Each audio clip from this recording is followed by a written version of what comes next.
Hello friends, N K academy 36 में आपका स्वागत है।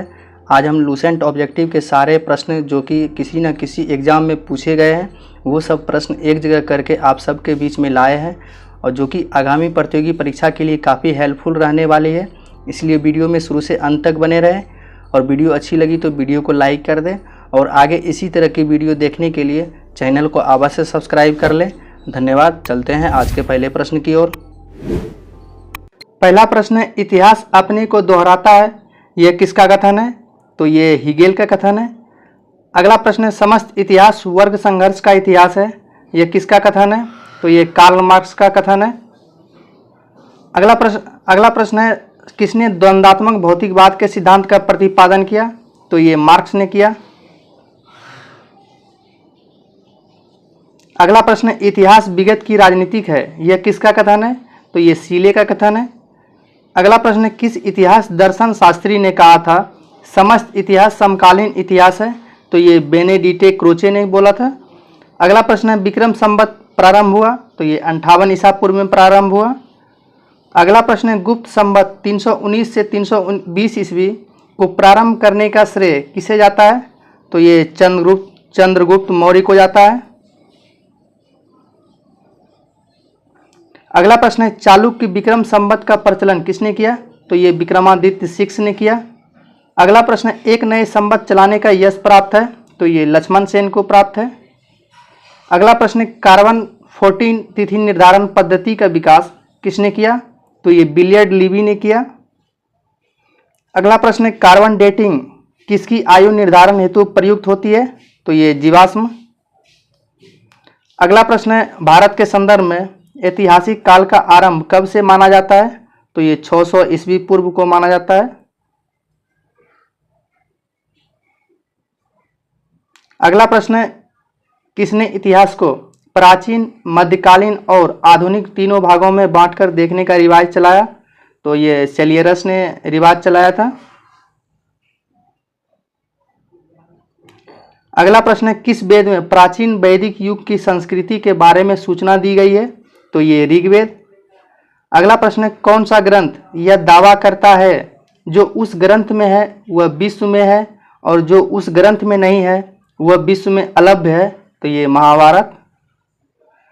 अगला प्रश्न है, त्रिपिटक धर्म ग्रंथ है? तो ये बौद्धों का है। अगला प्रश्न है, मिलिंद पन्हो मिलिंद के प्रश्न राजा मिलिंद और किस बौद्ध भिक्षु के मध्य संवाद के रूप में है? तो ये नागसेन हो जाएगा।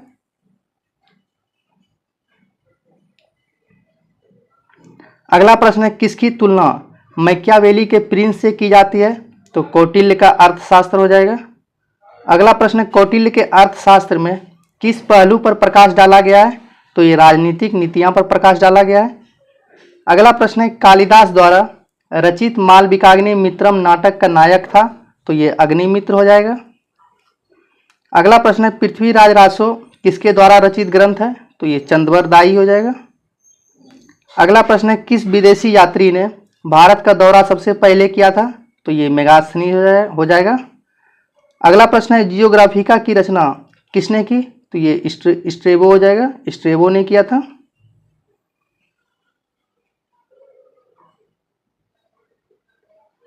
अगला प्रश्न है, फाहियान किसके शासनकाल में भारत आया था? तो ये चंद्रगुप्त द्वितीय के शासनकाल में भारत आया था। अगला प्रश्न है, हर्षवर्धन के समय कौन सा चीनी यात्री भारत आया था? तो ये हुएनसांग हो जाएगा। अगला प्रश्न है, 9वीं सदी में भारत आए अरब यात्री सुलेमान ने किस राज्य को रूमा कहकर संबोधित किया था? तो ये पाल राज्य को रूमा कहकर संबोधित किया था। अगला प्रश्न है, अलबरूनी किसके शासनकाल में इतिहासकार था? तो ये मोहम्मद गजनवी हो जाएगा। अगला प्रश्न है, दक्षिण अफ्रीकी यात्री इब्न बतूता किसके शासनकाल में भारत आया था? तो ये मोहम्मद बिन तुगलक हो जाएगा।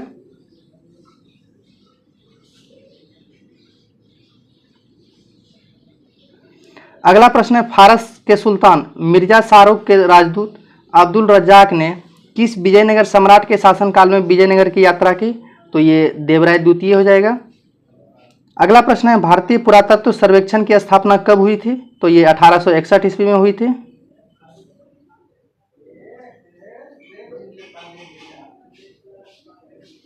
अगला प्रश्न है भारतीय पुरातत्व का जनक कौन थे? तो ये अलेक्जेंडर कनिंघम थे। अगला प्रश्न है हड़प्पा सभ्यता का सर्वप्रथम खोजकर्ता कौन था? तो ये दयाराम साहनी हो जाएगा। अगला प्रश्न है हड़प्पा सभ्यता की खोज किस वर्ष हुई थी? तो ये 1921 ईस्वी में हुई थी। अगला प्रश्न है हड़प्पा एवं मोहनजोदड़ो की पुरातात्विक खुदाई के प्रभारी कौन थे? तो ये सर जॉन मार्शल हो जाएंगे। अगला प्रश्न है न्यूमिस्मैटिक्स क्या है? तो ये सिक्कों व धातुओं का अध्ययन है। अगला प्रश्न है अशोक के शिलालेखों को पढ़ने वाला प्रथम अंग्रेज कौन था? तो ये जेम्स प्रिंसेप था।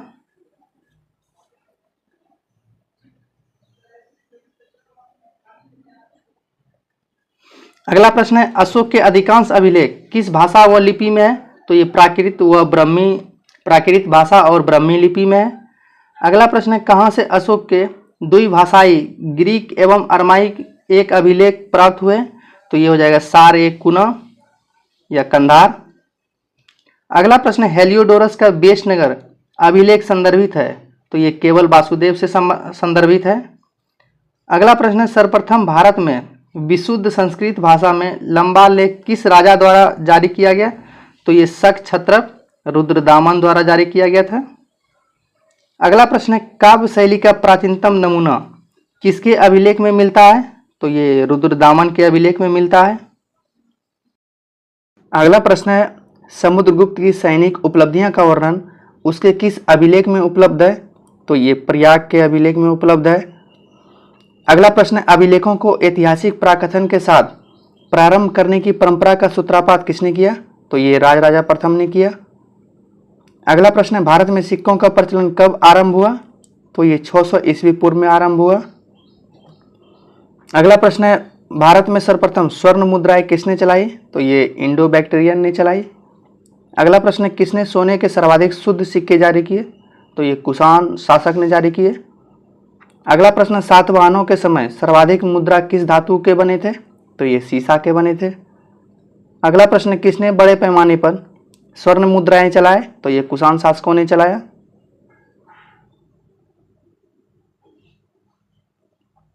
अगला प्रश्न है सोने के सर्वाधिक सिक्के किस काल में जारी किए गए?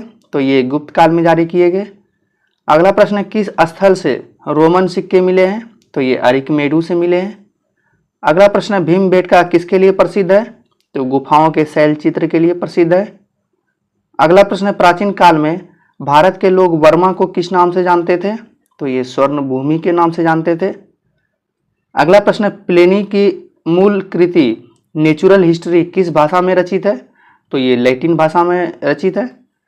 अगला प्रश्न चचनामा सिंध का इतिहास है और मूल रूप से किस भाषा में लिखा गया है? तो ये अरबी भाषा में लिखा गया चचनामा। अगला प्रश्न है चीनी यात्री संयुगन ने भारत की यात्रा कब की थी? तो ये 518 से 522 ईस्वी के बीच की। अगला प्रश्न है रवातक अभिलेख का संबंध किस शासक से है? तो ये कनिष्क से है। अगला प्रश्न है किसने ब्रह्मी एवं खरोष्ठी लिपियों को उद्वाचित किया? तो ये जेम्स प्रिंसेप ने किया। अगला प्रश्न है किस महाद्वीप को मानव जाति का पालना कहा जाता है? तो ये अफ्रीका महाद्वीप को मानव जाति का पालना कहा जाता है। अगला प्रश्न है किस मानव को आदि पूर्वज माना जाता है? तो ये ऑस्ट्रेलोपिथेकस को माना जाता है। अगला प्रश्न है भारत के किस क्षेत्र में सर्वप्रथम मनुष्य संबंधी पुरातात्विक प्रमाण मिले हैं? तो ये नर्मदा घाटी से मिले हैं। फ्रेंड्स, अगर वीडियो की क्वालिटी और प्रश्न का कलेक्शन अच्छी लग रही हो तो वीडियो को लाइक कर दें और अभी तक एनके अकेडमी 36 को सब्सक्राइब नहीं किए हैं तो अवश्य ही सब्सक्राइब कर लें, क्योंकि लूसेंट ऑब्जेक्टिव का one liner series by series video upload किया जाएगा। धन्यवाद। चलते हैं अगले प्रश्न की ओर। अगला प्रश्न है होमो इरेक्टस का एक कपाल किस स्थल से प्राप्त हुआ था? तो ये नर्मदा घाटी के हथनौरा से प्राप्त हुआ है। अगला प्रश्न है आग की खोज करने का श्रेय दिया जाता है? तो ये होमो इरेक्टस को दिया जाता है। अगला प्रश्न है मृतकों का अंतिम संस्कार करने वाला प्रथम मानव माना जाता है? तो ये निएंडरथाल को माना जाता है। अगला प्रश्न है प्रारंभिक पूर्व मानव को किस नाम से जाना जाता था? तो ये क्रो मैग्नन के नाम से जाना जाता था। अगला प्रश्न है किस स्थल पर प्रथम भारतीय पुरापाषाण कलाकृति की खोज हुई थी? तो ये पल्लावरम से खोज हुई थी। अगला प्रश्न है भारत में सर्वप्रथम पूर्व पाषाणकालीन उपकरण रॉबर्ट ब्रूस फूट ने कब किया? तो ये 1863 ईस्वी में किया। अगला प्रश्न है भारत में प्रागैतिहासिक पुरातत्व का जनक किसे कहा जाता है? तो ये रॉबर्ट ब्रूस फूट को कहा जाता है। अगला प्रश्न है भारत के प्रागैतिहासिक मानव का प्राचीनतम जीवाश्म किस स्थल से मिला है? तो ये हथनौरा से मिले हैं। अगला प्रश्न है पूर्व पाषाणकालीन मानव का मुख्य धंधा क्या था? तो ये शिकार खेलना था। अगला प्रश्न है सोहन संस्कृति किस संस्कृति का दूसरा नाम है? तो ये पुरापाषाण संस्कृति का दूसरा नाम है। अगला प्रश्न है उच्च पुरापाषाण युगीन हड्डी की बनी मातृ देवी की प्रतिमा कहाँ से प्राप्त हुई है? तो ये बेलन घाटी जो कि उत्तर प्रदेश में पड़ता है, यहाँ से मिले हैं। अगला प्रश्न है किस प्रागैतिहासिक पुरास्थल से शुतुरमुर्ग अंड कवक मिले हैं? तो ये पटने से मिले हैं। अगला प्रश्न है पशुपालन का प्राचीनतम साक्ष्य कहाँ से प्राप्त हुआ है? तो ये बागोर से प्राप्त हुए हैं। अगला प्रश्न है किस मध्य पाषाणिक स्थल से हड्डी के बने आभूषण प्राप्त हुए हैं? तो ये बागोर से प्राप्त हुए हैं। अगला प्रश्न है भारत के किस शिलाश्रय से सर्वाधिक चित्र प्राप्त हुए हैं? तो ये भीमबेटका से प्राप्त हुए हैं। अगला प्रश्न है किस शिलाश्रय से मानव समाधान के प्रमाण मिले हैं? तो ये लेखनिया शिलाश्रय से मिले हैं। अगला प्रश्न है पुरातात्विक प्रमाण के आधार पर किस काल के बारे में कहा जा सकता है कि लोग मृतकों के अंत्येष्टि संस्कार से पहली बार परिचित हुए? तो ये मध्य पाषाण काल हो जाएगा।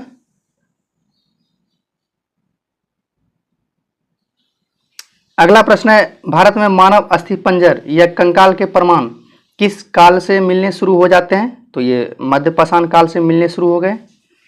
अगला प्रश्न है मनुष्य किस काल में खाद्य संग्राहक से खाद्य उत्पादक बना? तो ये नवपाषाण काल से बने हैं।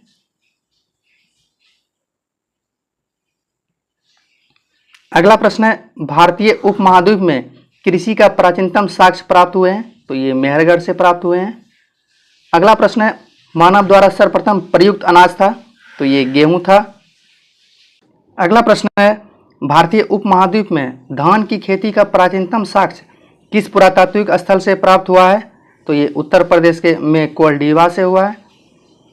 अगला प्रश्न है गंगा के मैदान में मानव बस्ती का प्राचीनतम अवशेष कहाँ से मिले हैं? तो ये कालपी से मिले हैं।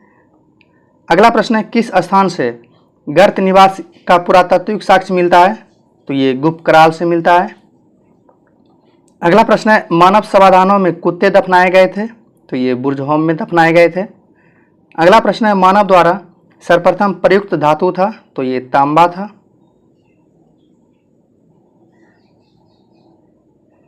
अगला प्रश्न है सिंधु घाटी सभ्यता में किस स्थल से 5 कमरे वाले मकान के अवशेष मिले हैं?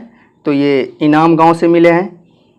अगला प्रश्न है किस क्षेत्र से प्राप्त होने वाले चित्रित मृदभांड को सर्वोत्कृष्ट माना जाता है? तो ये मालवा हो जाएगा। अगला प्रश्न है ऑस्ट्रेलोपिथेकस प्राप्त हुआ था? तो ये दक्षिणी गोलार्ध से प्राप्त हुए थे। अगला प्रश्न ऑस्ट्रेलोपिथेकस का शाब्दिक अर्थ होता है? ये दक्षिणी मानव समप्राणी होता है। अगला प्रश्न है भारत में लोहे का प्रयोग आरंभ हुआ? तो ये 1300 ईस्वी पूर्व में आरंभ हुआ। अगला प्रश्न है भारत में प्राचीनतम चूल्हे का पुरातात्विक अवशेष मिला है? तो ये बिलासुरगाम से मिला है। अगला प्रश्न है मानव के क्रमिक विकासवाद के सिद्धांत को पहली बार किसने वैज्ञानिक ढंग से प्रतिपादित किया? तो ये डार्विन ने किया। अगला प्रश्न है चार्ल्स डार्विन कहाँ के वासी थे? तो ये इंग्लैंड के थे। अगला प्रश्न है the origin of species by means of natural selection के लेखक कौन है? तो ये चार्ल्स डार्विन है। अगला प्रश्न है चार्ल्स डार्विन की रचना the origin of species by means of natural selection कब प्रकाशित हुई थी? तो ये 1859 ईस्वी में प्रकाशित हुई। अगला प्रश्न है द डिसेंट ऑफ मैन किसकी कृति है? तो ये चार्ल्स डार्विन की है। अगला प्रश्न क्रो मैग्नन किस देश में स्थित है? तो ये फ्रांस में स्थित है।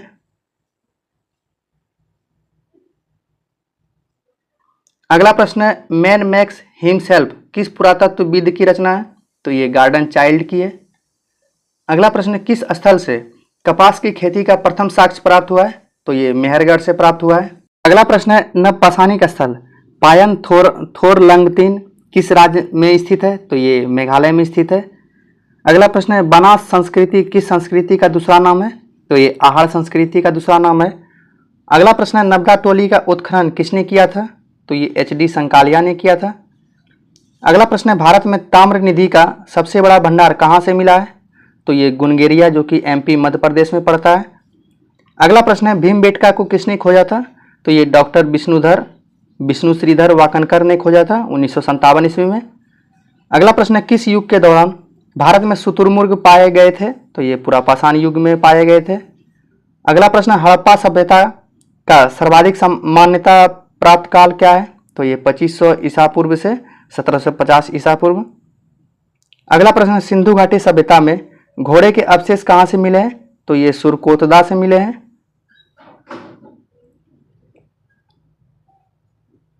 अगला प्रश्न सिंधु घाटी स्थल कालीबंगा किस प्रदेश में स्थित है? तो ये राजस्थान में स्थित है। अगला प्रश्न है हड़प्पा सभ्यता किस युग की थी? तो ये कांस्य युग की थी। अगला प्रश्न है सिंधु घाटी सभ्यता के लोग का मुख्य व्यवसाय क्या था? तो ये व्यापार करना था मुख्य व्यवसाय। अगला प्रश्न है सिंधु घाटी सभ्यता के घर किससे बनाए गए थे? तो ईंट से बनाए गए थे। अगला प्रश्न हड़प्पावासी किस वस्तु के उत्पादन में सर्वप्रथम थे? तो ये कपास के उत्पादन में सर्वप्रथम थे। अगला प्रश्न सिंधु सभ्यता का पतन नगर बंदरगाह कौन सा था? तो ये लोथल था। अगला प्रश्न हड़प्पा सभ्यता की खोज किस वर्ष हुई थी? तो ये 1921 ईस्वी में हुई थी। अगला प्रश्न है सिंधु का नखलिस्तान या बाग हड़प्पा सभ्यता के किस पुरास्थल को कहा गया? तो ये मोहनजोदड़ो को कहा गया।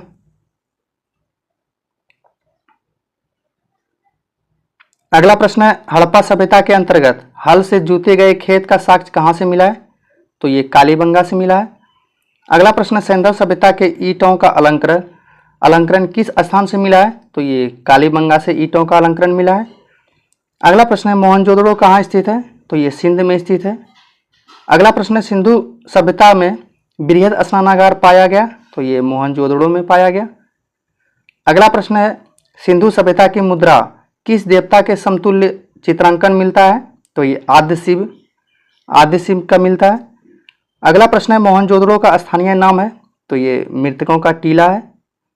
अगला प्रश्न है हड़प्पा सभ्यता का प्रचलित नाम क्या है? तो ये सिंधु घाटी सभ्यता है।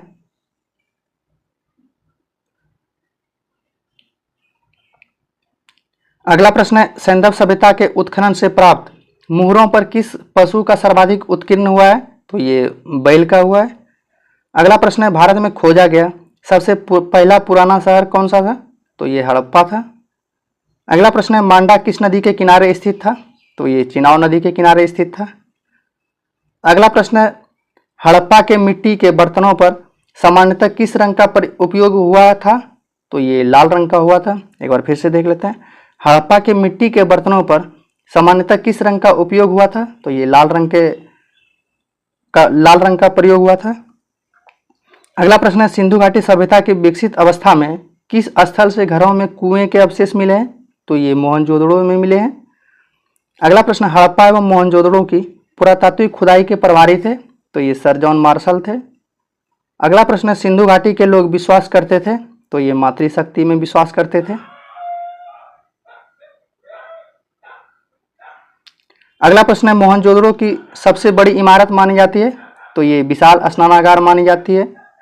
अगला प्रश्न हड़प्पा कालीन लोगों ने नगरों में घरों के विन्यास के लिए कौन सी पद्धति अपनाई थी? तो ये ग्रिड पद्धति अपनाई थी। अगला प्रश्न हड़प्पावासी किस धातु से परिचित नहीं थे? तो ये लोहा से परिचित नहीं थे। अगला प्रश्न है किस स्थल से युगल समाधान या द्विशव संस्कार का प्रमाण मिला है? तो ये लोथल से मिला है। अगला प्रश्न कपास का उत्पादन सर्वप्रथम सिंधु क्षेत्र में हुआ जिसे ग्रीक या यूनान लोगों ने किस नाम से पुकारा? तो सिंडन के नाम से पुकारा। अगला प्रश्न हड़प्पा के काल का तांबे का रथ किस स्थान से प्राप्त हुआ है? तो ये तांबे का रथ दहमाबाद से प्राप्त हुआ है। अगला प्रश्न हड़प्पावासी लाजवर्द का आयात कहाँ से करते थे? तो ये हिंदू कुश क्षेत्र के बदख्शा से करते थे। अगला प्रश्न है अफगानिस्तान स्थित सिंधु सभ्यता से संबंधित स्थल है? तो ये मुंडी गाक और सुरतोगोई है। अगला प्रश्न, किस हड़प्पाकालीन स्थल से नृत्य मुद्रा वाली स्त्री की कांस्य मूर्ति प्राप्त हुई है? तो ये मोहनजोदड़ो से प्राप्त हुई है। अगला प्रश्न, किस हड़प्पाकालीन स्थल से पुजारी की प्रस्तर मूर्ति प्राप्त हुई है? तो ये मोहनजोदड़ो से मिली है। अगला प्रश्न, बिल्ली का पीछा करते हुए कुत्ते के पंजे का निशान मिले हैं? तो ये चन्हुदड़ो से मिले हैं। अगला प्रश्न, स्वतंत्र भारत में सबसे अधिक संख्या में हड़प्पा युगीन स्थलों की खोज किस प्रांत में प्राप्त हुआ? तो ये गुजरात में प्राप्त हुआ।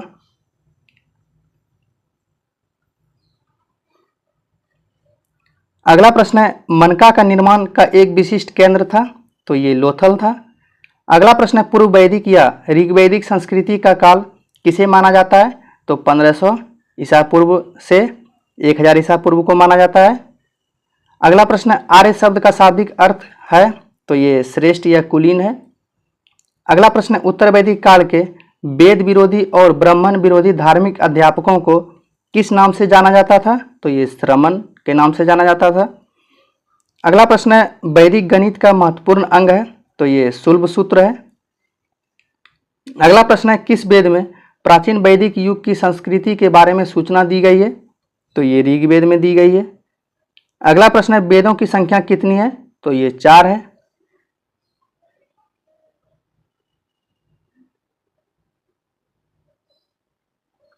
अगला प्रश्न है, कौन से 3 वेद संयुक्त रूप से त्रयी या वेद त्रयी कहलाते हैं? तो ये ऋग्वेद, यजुर्वेद और सामवेद, ये सभी जो है कि तीनों त्रयी या वेद त्रयी कहलाते हैं।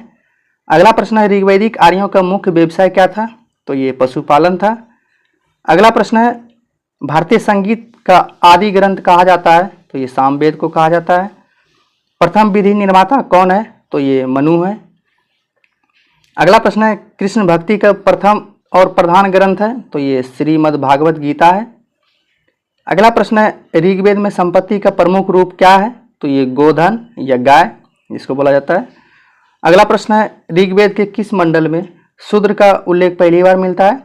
तो ये 10वें मंडल में मिलते हैं। अगला प्रश्न है, पुराणों की कुल संख्या कितनी है? तो पुराणों की कुल संख्या 18 है। अगला प्रश्न है, वैदिक धर्म का मुख्य लक्षण किसकी उपासना था? तो ये प्रकृति की उपासना थी। अगला प्रश्न, किस देवता के लिए ऋग्वेद में पुरंदर शब्द का प्रयोग हुआ? तो ये इंद्र के लिए प्रयोग हुआ।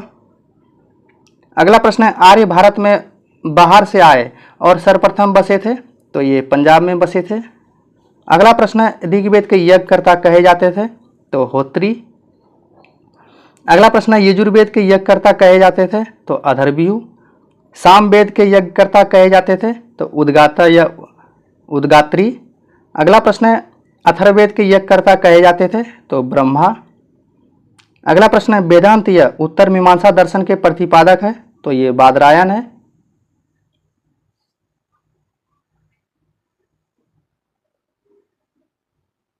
अगला प्रश्न है, ऋग्वेद का कौन सा मंडल पूर्णतः सोम को समर्पित है? तो ये 9वां मंडल सोम को समर्पित है। अगला प्रश्न है, प्रसिद्ध 10 राजाओं का युद्ध दशराज युद्ध किस नदी के तट पर लड़ा गया था? तो ये परुष्णी या रावी नदी के तट पर लड़ा गया था। अगला प्रश्न है, धर्मशास्त्रों में भूराजस्व की दर क्या थी? तो ये 1/6 था। अगला प्रश्न है, 800 ईसा पूर्व से 600 ईसा पूर्व का काल किस युग से जुड़ा है? तो ये ब्राह्मण युग से जुड़ा है। अगला प्रश्न है, किस काल में अछूत की अवधारणा स्पष्ट रूप से उदित हुई? तो ये धर्मशास्त्र के काल में हुआ। अगला प्रश्न है, गायत्री मंत्र देवी सावित्री को संबोधित किस पुस्तक में मिलता है? तो ये ऋग्वेद में मिलता है। अगला प्रश्न है, न्याय दर्शन को प्रचारित किया था? तो ये गौतम ने प्रचारित किया। अगला प्रश्न है, प्राचीन भारत में निष्क से जाने जाते थे? तो ये स्वर्ण आभूषण को निष्क के नाम से जाने जाते थे। अगला प्रश्न है, योग दर्शन के प्रतिपादक है? तो ये पतंजलि है। अगला प्रश्न है, आरंभिक वैदिक साहित्य में सर्वाधिक वर्णित नदी है? तो ये सिंधु है। अगला प्रश्न है, उपनिषद काल के राजा अश्वपति शासक थे? तो ये केकई के थे। अगला प्रश्न है, अध्यात्म ज्ञान के विषय में नचिकेता और यम का संवाद किस उपनिषद में प्राप्त होता है? तो ये कठोपनिषद में नचिकेता और यम के संवाद मिलता है। अगला प्रश्न है, सांख्य दर्शन का प्रतिपादन किसने किया? तो ये कपिल मुनि ने किया।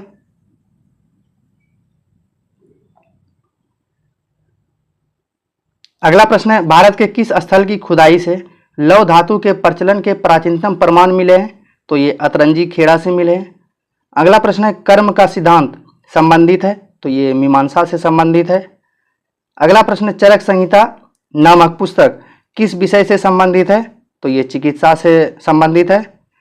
अगला प्रश्न है यज्ञ संबंधी विधि विधानों का पता चलता है, तो यजुर्वेद से पता चलता है। अगला प्रश्न है वैदिक युग में प्रचलित लोकप्रिय शासन प्रणाली थी, तो ये गणतंत्र थी। अगला प्रश्न है भारतीय दर्शन की आरंभिक विचारधारा है, तो ये सांख्य दर्शन है। अगला प्रश्न है ऋग्वेद के किन मंडलों को वंश मंडल या गोत्र मंडल कहा जाता है, तो दूसरे और सातवें मंडल को गोत्र मंडल या वंश मंडल कहा जाता है।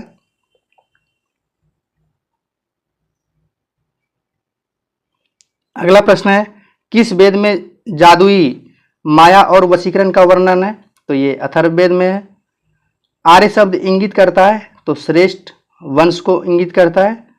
फ्रेंड्स, अगर वीडियो की क्वालिटी और प्रश्न का कलेक्शन अगर अच्छी लग रही है तो वीडियो को लाइक कर दें, और चैनल को अभी तक सब्सक्राइब नहीं किए हैं तो चैनल को अवश्य सब्सक्राइब कर लें, क्योंकि इसका series by series video NK academy पर ही अपलोड होगा।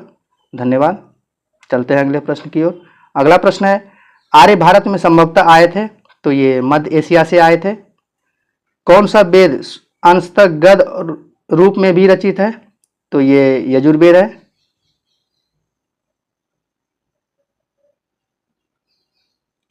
अगला प्रश्न है सभा और समिति प्रजापति की 2 पुत्रियां थी, इसका उल्लेख किस वेद में मिलता है, तो ये अथर्ववेद में मिलता है। अगला प्रश्न है ऋग्वैदिक युग की प्राचीनतम संस्था कौन सी थी, तो ये विदत थी। अगला प्रश्न है व्रीहि शब्द किसके लिए प्रयुक्त हुआ है, तो ये चावल के लिए प्रयोग हुआ है। अगला प्रश्न अथर्व का अर्थ होता है, तो पवित्र जादू होता है। अगला प्रश्न आदि काव्य की संज्ञा किसे दी जाती है, तो ये रामायण को दी जाती है। अगला प्रश्न है ऋग्वेद में सबसे पवित्र नदी किसे माना गया है, तो ये सरस्वती को माना गया है। अगला प्रश्न है वैदिक समाज के आधारभूत इकाई थी, तो ये कुल या कुटुंब थी।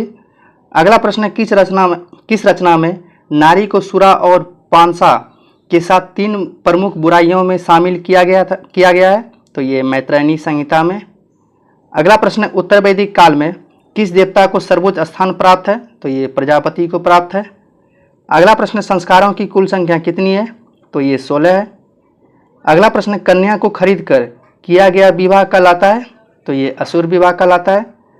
अगला प्रश्न है प्रजापति पराजित राजा की कन्या या अपहरण की गई कन्या के साथ विवाह को क्या कहा जाता था, तो ये राक्षस विवाह कहते हैं।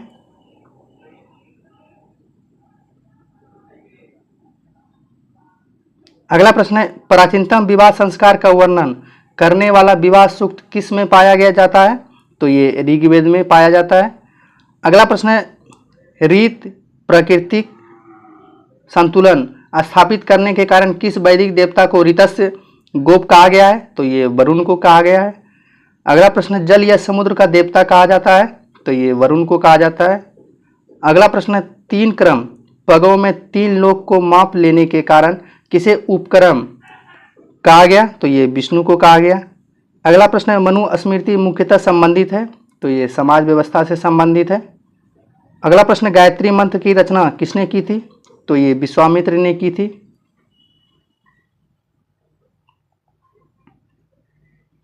अगला प्रश्न है आर्यों का आर्कटिक होम सिद्धांत का पक्ष किसने लिया था, तो ये बाल गंगाधर तिलक ने लिया था। अगला प्रश्न है ऋग्वेद में कितने सूक्त है, तो ये 228 सूक्त है और 10,462 ऋचाएँ हैं। अगला प्रश्न है किस भारतीय परमाणुवाद का जनक कहा जाता है, तो ये महर्षि कणाद को परमाणुवाद का जनक कहा जाता है। अगला प्रश्न है शतपथ ब्राह्मण से संबंधित राजा विधेय माधव से संबंधित ऋषि थे, तो ऋषि गौतम रहुगण थे। अगला प्रश्न है ऋग्वेद के 10वें मंडल में कौन सा स्रोत विवाह समारोह पर प्रकाश डालता है, तो ये सूर्या सूक्त विवाह समारोह पर प्रकाश डालता है। अगला प्रश्न है किस ग्रंथ को सतसहस्त्री संहिता के नाम से भी जाना जाता है, तो ये महाभारत को जाना जाता है। अगला प्रश्न है भागवत गीता मूलतः महाभारत के किस पर्व का हिस्सा है, तो ये भीष्म पर्व का हिस्सा है। अगला प्रश्न है हर्यक वंश के किस शासक को कुनिक कहा जाता है? तो ये अजातशत्रु को कहा जाता है। अगला प्रश्न है, किस शासक ने गंगा एवं सोन नदियों के संगम पर पाटलिपुत्र नामक नगर की स्थापना की? तो ये उदयन ने की। अगला प्रश्न है, शिशुनाग वंश के किस शासक को काकवर्ण कहा जाता था? तो ये कालाशोक को जो है कि काकवर्ण कहा जाता था। अगला प्रश्न है, 327 ईस्वी पूर्व में सिकंदर महान की मृत्यु कहाँ हुई थी? तो ये बेबीलोन में हुई थी। अगला प्रश्न है, किस प्रकार का मृदभान पोट्री भारत में द्वितीय नगरीकरण या शहरीकरण के प्रारंभ का प्रतीक माना गया है? तो ये उत्तरी काले पॉलिशकृत बर्तन को माना गया है।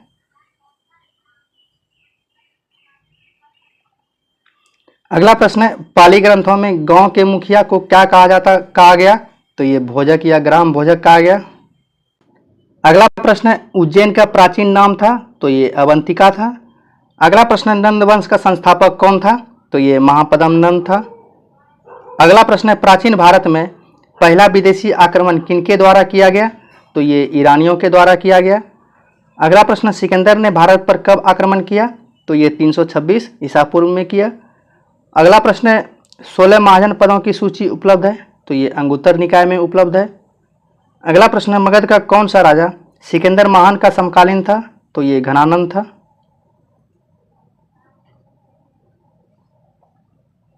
अगला प्रश्न है, प्रथम मगध साम्राज्य का उत्कर्ष किस सदी में हुआ था? तो ये 6ठी सदी ईसा पूर्व में हुआ था। अगला प्रश्न है, नंद राजा के आदेश से एक नहर कहाँ खोदी गई? तो ये कलिंग में खोदी गई थी।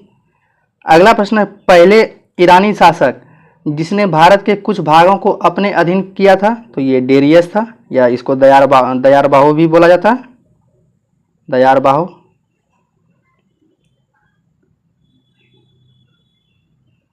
अगला प्रश्न है, मगध के राजा अजातशत्रु का सदैव किस गणराज्य के साथ युद्ध रहा? तो ये वज्जी संघ वैशाली के साथ युद्ध रहा। अगला प्रश्न है, नंद वंश का अंतिम सम्राट था? तो ये घनानंद था। अगला प्रश्न है, भारत में सिक्कों या मुद्रा का प्रचलन कब हुआ? तो ये 600 ईसा पूर्व में हुआ। अगला प्रश्न है, मगध सम्राट बिंबिसार ने अपने राजवैद्य जीवक को किस राज्य के राजा की चिकित्सा के लिए भेजा था? तो ये अवंती, जो कि वहाँ के राजा थे चंड प्रदोत। अगला प्रश्न है, किस शासक ने अवंती को जीतकर मगध का हिस्सा बना दिया? तो ये शिशुनाग हो जाएगा। अगला प्रश्न है, किस मगध सम्राट ने अंग का विलय अपने राज्य में कर लिया? तो ये बिंबिसार हो जाएगा।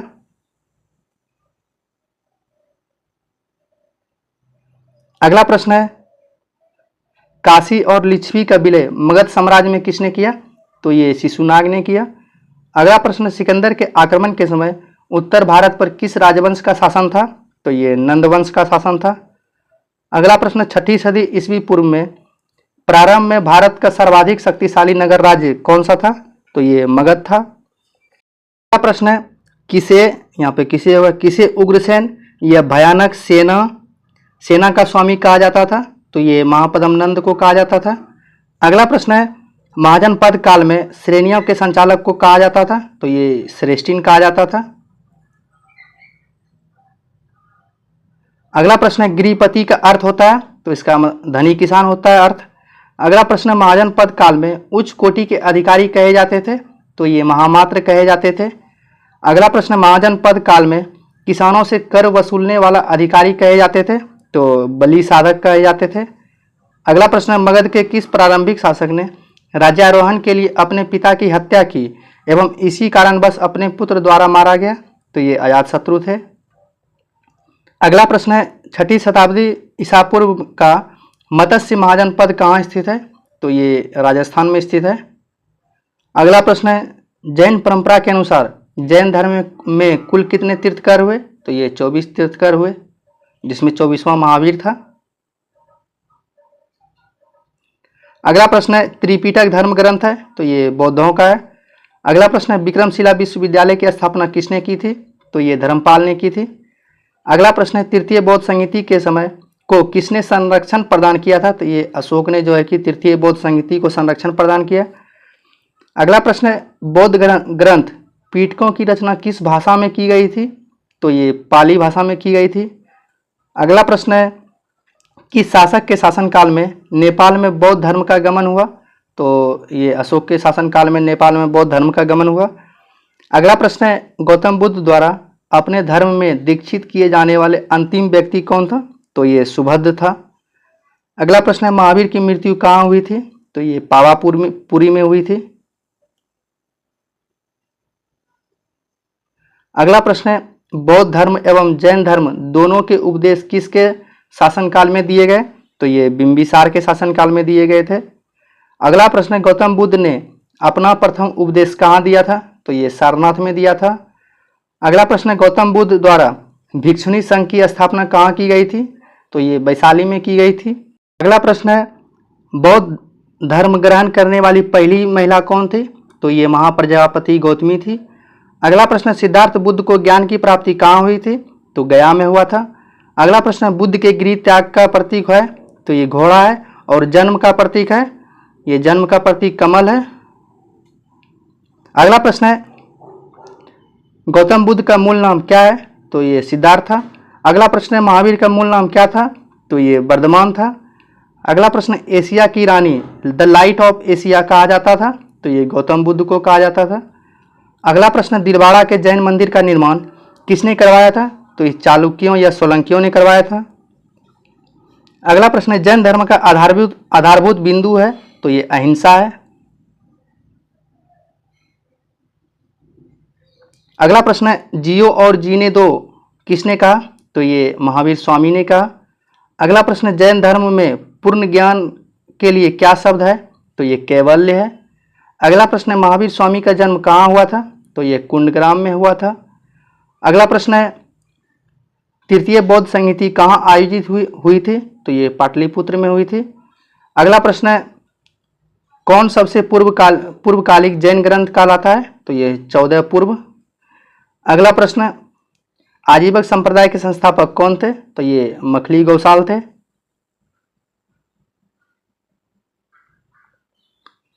अगला प्रश्न है भागवत संप्रदाय के विकास में किसका योगदान अत्यधिक था?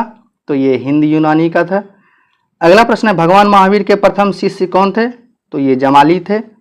अगला प्रश्न है कौन सा स्थल पार्श्वनाथ से संबंध होने के कारण जैन सिद्ध क्षेत्र माना जाता है? तो ये सम्मेद शिखर।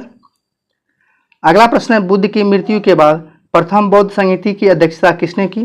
तो ये महाकश्यप ने किया था, जो कि राजगिरी में हुआ था। अगला प्रश्न है बुद्ध के जीवन काल में ही संघ प्रमुख होना चाहता था? तो देवदत्त। अगला प्रश्न है वासुदेव कृष्ण की पूजा सर्वप्रथम किसने प्रारंभ की? तो ये सातवतों ने प्रारंभ किया।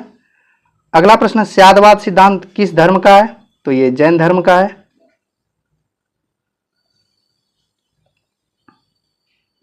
अगला प्रश्न है सर्वप्रथम देवकी के पुत्र कृष्ण का वर्णन किस उपनिषद में किया गया? तो ये छांदोग्य उपनिषद में किया गया। अगला प्रश्न है जैन संप्रदाय में प्रथम विभाजन के श्वेतांबर संप्रदाय के संस्थापक कौन थे? तो ये श्वेतांबर संप्रदाय के संस्थापक स्थूलभद्र थे। अगला प्रश्न जैन साहित्य का संकलन किस भाषा व लिपि में किया गया? तो प्राकृत भाषा और अर्धमगधी लिपि में किया गया। अगला प्रश्न है वर्षा ऋतु के दौरान मठों में प्रवास के समय भिक्षुओं द्वारा किए गए अपराधों को स्वीकारोक्ति के अवसर पर कौन सा समारोह आयोजित किया जाता था? तो ये पौरन किया जाता था।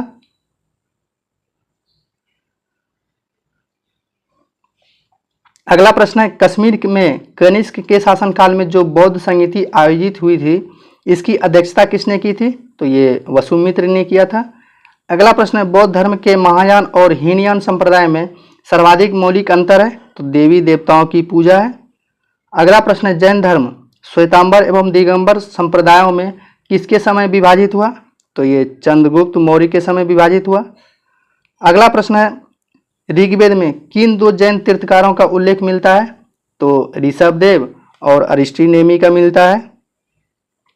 अगला प्रश्न है महावीर ने जैन संघ की स्थापना कहाँ की? तो ये पावा में की थी।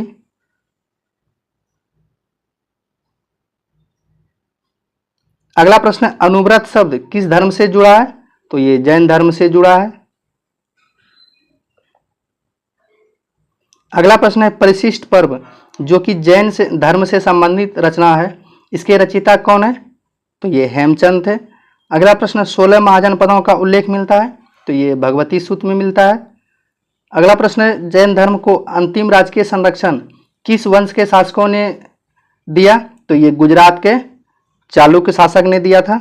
अगला प्रश्न है, बुद्ध का सारथी कौन था? तो ये चन्ना था। अगला प्रश्न है, बुद्ध का प्रिय घोड़ा का क्या नाम था? तो ये कंठक था। अगला प्रश्न है, बुद्ध के प्रथम गुरु कौन थे? तो अलार कलाम व रुद्रक रामपुत्र थे। अगला प्रश्न है, किसके द्वारा अर्पित भोजन से बुद्ध की मृत्यु हो गई? तो ये चुंद।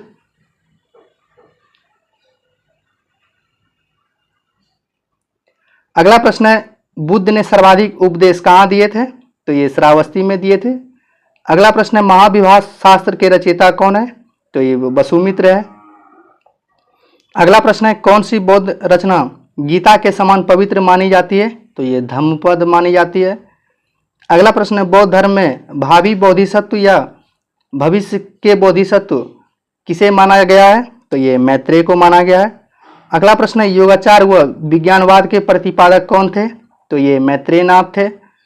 अगला प्रश्न है, बौद्ध धर्म को भारत में अंतिम राज्य के संरक्षण किस वंश के शासकों ने दिया था? तो ये बंगाल के पाल शासक ने बौद्ध धर्म को अंतिम रूप से संरक्षण दिया था। अगला प्रश्न है, अनेकांतवाद में किस क्रोध सिद्धांत एवं दर्शन है? तो ये जैन मत है। अगला प्रश्न है, वह अध्यात्म बौद्ध साहित्य जो बुद्ध के विभिन्न जन्मों के कथाओं के विषय में है वह है जातक। अगला प्रश्न है, बुद्ध ने अपने जीवन की अंतिम वर्षा ऋतु कहाँ बिताई? तो ये वैशाली और कहीं कहीं कुशीनगर भी मिलता है देखने को। अगला प्रश्न है, स्वामी महावीर के भिक्षुणी संघ का प्रधान कौन थे? तो ये चंदना हो जाएगा। अगला प्रश्न है, विश्व प्रसिद्ध पर्यटन स्थल सांची का प्राचीन नाम क्या था? तो ये काकनम या काकीनाट बोट था। धन्यवाद फ्रेंड्स, अंत तक बने रहने के लिए। इस वीडियो में धार्मिक आंदोलन 6ठी सदी ईस्वी पूर्व से 4थी सदी ईस्वी पूर्व तक के प्रश्न को देखे हैं और अगले वीडियो में मौर्य काल से आगे के प्रश्न देखने वाले हैं। इसलिए ये वीडियो सीरीज देखने के लिए चैनल को सब्सक्राइब कर लें और बेल आइकन को भी दबा दें ताकि अगली वीडियो अपलोड हो तो सबसे पहले आपको पता चल सके। धन्यवाद, मिलते हैं नेक्स्ट वीडियो में।